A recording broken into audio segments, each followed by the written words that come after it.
Let's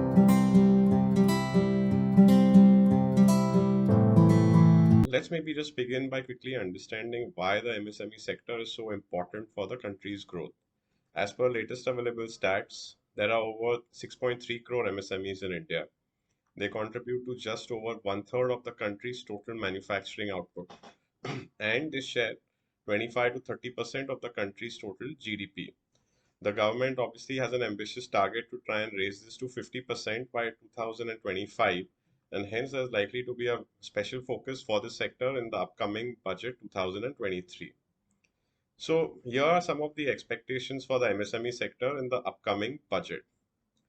While the government is going to push hard to roll out the PLI scheme, which is the Production Linked Incentive Plan, to boost manufacturing and localization in India, one will have to get into the fine print to assess if this effort will percolate all the way down to the small manufacturer level.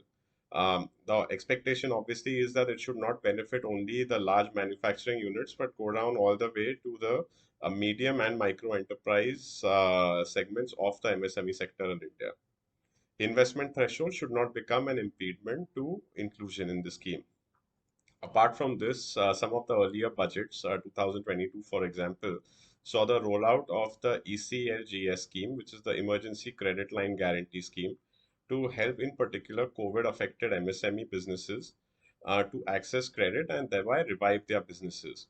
Along with the CGTMSE scheme as well, which is the Credit Guarantee Fund Trust for micro and small enterprises that allows these small units to access collateral free credit bases certain criteria to grow their businesses.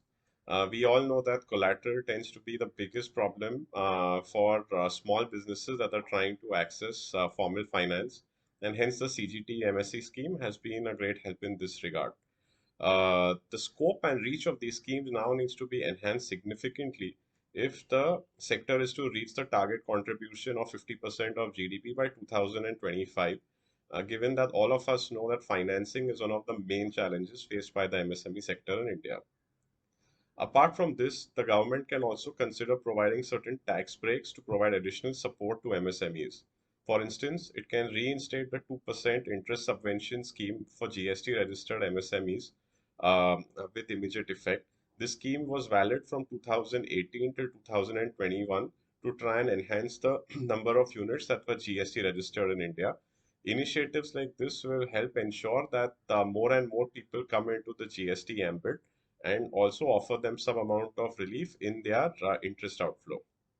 Last but not the least, the budget can also announce some incentives for large corporates to ramp up sourcing from these MSMEs and ensure that they invest time and money in building their supply chains, thereby leading to significant value creation all the way down to the last mile.